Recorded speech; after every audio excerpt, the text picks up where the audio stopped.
देखो बेटा, हम लोग नेफ्रॉन के स्ट्रक्चर के बारे में बात कर रहे हैं। सभी लोग इधर देखिए, एक मिनट देखो, ये बोमेन कैप्सूल है। सभी लोग देखिए, ये बोमेन कैप्सूल है और ये पीसीटी है, प्रॉक्सिमल कन्वोल्यूटेड ट्यूब्यूल, पीसीटी। ये पूरा लूप ऑफ हेनले है, ये कंप्लीट लूप ऑफ हेनले है, जिसमें से इसमें लिक्विड नेफ्रिक फिल्ट्रेट नीचे की ओर जाता है, इसलिए इसे बोलते हैं descending limb of loop of Henle. और दूसरा, इसमें नेफ्रिक फिल्ट्रेट ऊपर की ओर जाता है, इसलिए इसे बोल देते हैं असेंडिंग लिम्ब। ध्यान रखिएगा, ठीक है। ये जो इधर आ रहा है ये डीसीटी है, डिस्टल कन्वोल्यूटेड ट्यूब्यूल, और ये जो दिख रहा है बेटा ये है कलेक्टिंग डक्ट। कलेक्टिंग डक्ट बेटा ध्यान रखना, कलेक्टिंग डक्ट में कई सारे नेफ्रॉन ओपन होते हैं यहाँ करके। तो क्वेश्चन पूछा जाए कई सारे नेफ्रॉन कहाँ ओपन होते हैं यहाँ करके, तो कलेक्टिंग डक्ट में। इसमें देखिए यहाँ पे छूटा हुआ है, आपके एनसीईआरटी भी देखेंगे ना, तो उसमें जगह जगह पे ऐसे ही बना हुआ है। तो ये आपके कलेक्टिंग डक्ट में कई सारे नेफ्रॉन कलेक्ट होते हैं यहाँ करके, ठीक है। दूसरा देखिए, ये आपको बताया था मैंने, सुनिए ध्यान से, जो यहाँ पर ब्लड लेके आती है इसको बोलते हैं एफरेंट आर्टेरियोल। जो ब्लड लेकर के आती है इसको कहते हैं एफरेंट आर्टेरियोल। जो ब्लड लेके जाती है इसको बोलते हैं इफरेंट आर्टेरियोल। तो ये है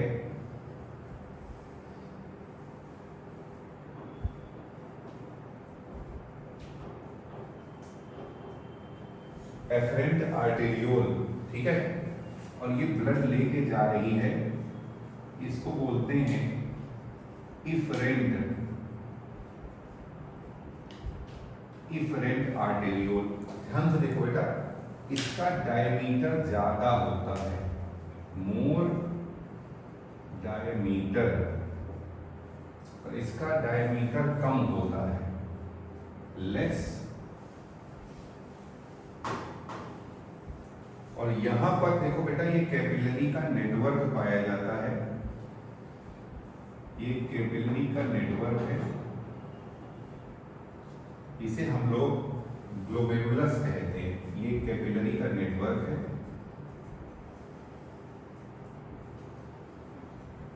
इसको ग्लोमेरुलस कहते हैं। और ये जो glomerulus plus Bowman capsule, glomerulus plus Bowman capsule, इसको हम लोग मेल्पिजियन बॉडी बोलते हैं।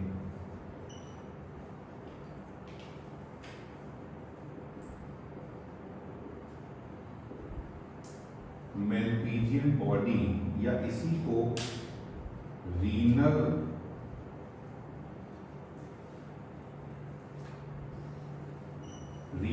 कॉर्पसल भी बोलते हैं, ध्यान रखिएगा।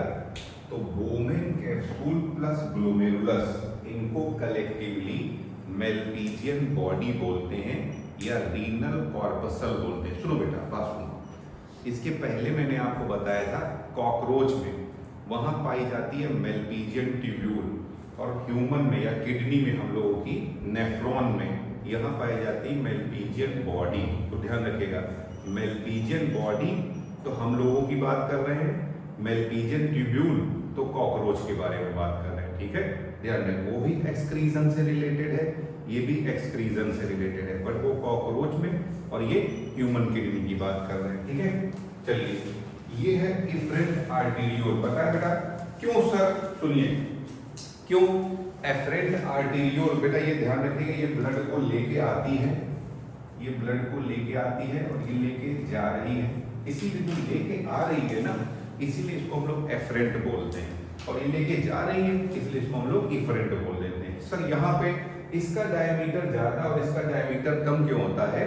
जिससे ये ग्लोमेरुलस में ना प्रेशर ज्यादा हो, ग्लोमेरुलस में प्रेशर ज्यादा होने से ही फिल्ट्रेशन हो पाता है और यहाँ पे नेफ्रिक फिल्ट्रेट रिलीज होगा, समझे। तो इसका डायमीटर क्यों ज्यादा होता है? ताकि यहाँ ग्लोमेरुलस में प्रॉपरली प्रेशर क्रिएट हो सके, और क्योंकि ये प्रेशर से फिल्ट्रेशन होता है इसलिए यहाँ आगे मैं आपको पढ़ाऊंगा अल्ट्रा फिल्ट्रेशन टर्म यूज कर लेते हैं, ठीक है। चलिए, फिर ये देखिए, अभी बताया था ये जो है आगे चल कर के एक कैपिलरी का नेटवर्क बनाती है, ये आगे चल करके एक कैपिलरी का नेटवर्क बनाती है, इसे बोलते हैं peritubular capillary network. Peritubular capillary network. ये देखिए, ये बोल रहे हैं आगे चल करके कैपिलरी का एक नेटवर्क बनाती है, जिसको बोलते हैं हम लोग पेरिट्यूबुलर कैपिलरी नेटवर्क। ठीक है, ध्यान रखिएगा इसको। ठीक है, तो अब बोल रहे हैं फिर बेटा, मैंने आपको बताया अभी थोड़ी देर पहले पढ़ाया, नेफ्रॉन दो तरीके के होते हैं। एक तो बोलो बच्चों कौन कौन से, कॉर्टिकल नेफ्रॉन, और दूसरा जस्टा मेडुलरी नेफ्रॉन। ठीक है, जो कॉर्टिकल नेफ्रॉन है उनमें वासा रेक्टा नहीं पाया जाता है, जो जस्टा मेडुलरी नेफ्रॉन है उनमें वासा रेक्टा पाया जाता है। तो ये जो बोल रहे हैं जहां पे जो जस्टा मेडुलरी नेफ्रॉन है, इसीलिए आगे चल करके लूप ऑफ हेनले के चारों ओर भी कैपिलरी का नेटवर्क बनाती है। तो जो लूप ऑफ हेनले के चारों ओर कैपिलरी का नेटवर्क बनाती है, इसी को बोलते हैं हम लोग वासा रेक्टा। ठीक है, मगर ये वासा रेक्टा सभी नेफ्रॉन में नहीं पाया जाएगा, केवल पाया जाएगा found only in juxta medullary nephron. ये केवल जस्टा मेडुलरी नेफ्रॉन में ही पाया जाएगा। ठीक है, ध्यान रखिएगा। ठीक, तो एक बार देख लो बेटा, सारी चीजें हम लोग रिवाइज करेंगे, सभी लोग ध्यान से देखिए। तो ये कह रहे हैं इसमें नेफ्रॉन के स्ट्रक्चर के बारे में बात कर रहे हैं। तो इसमें बोल रहे ये सबसे पहले ये जो आपको कैप्सूल दिखाई दे रहा है, इसको हम लोग बोलते हैं बोमेन कैप्सूल। ठीक है, यहां से ये जो डक्ट दिख रही है, इसको हम लोग पीसीटी बोलेंगे, प्रॉक्सिमल कन्वोल्यूटेड ट्यूब्यूल बोलेंगे।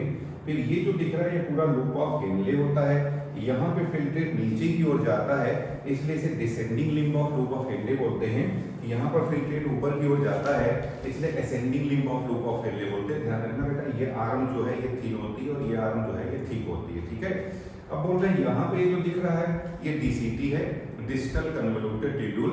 आगे ये कनेक्ट हो जाता है कलेक्टिंग डक्ट से। कई सारे नेफ्रॉन जो है ये कलेक्टिंग डक्ट से कनेक्ट होते हैं, याद रखिएगा।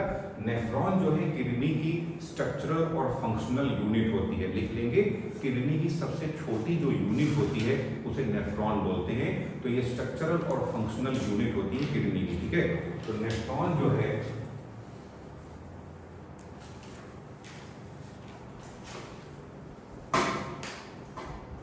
structural and functional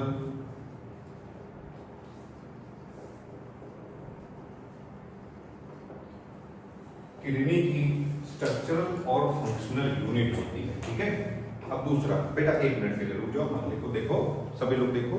फिर बताया था जो ब्लड लेके आएगी इसको एफरेंट आर्टेरियोल बोलेंगे, जो ब्लड लेके जाएगी उसे इफरेंट आर्टेरियोल बोलेंगे। किसका डायमीटर ज्यादा होगा, एफरेंट आर्टेरियोल का। क्यों बेटा, बीच में जो कैपिलरी का नेटवर्क है इसको क्या बोलते हैं, ग्लोमेरुलस।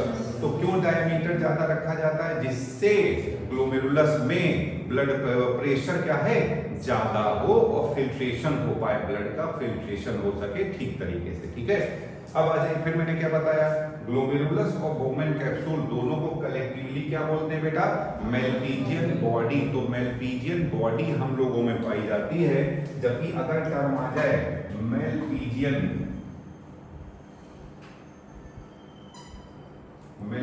ट्यूब्यूल, ये पाई जाती है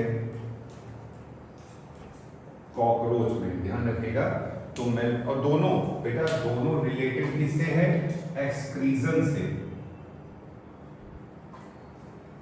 एक्सक्रीजन से ही रिलेटेड है, चाहे मेलपीजियन बॉडी बोले, ये भी किससे रिलेटेड है, एक्सक्रीजन से ही रिलेटेड है।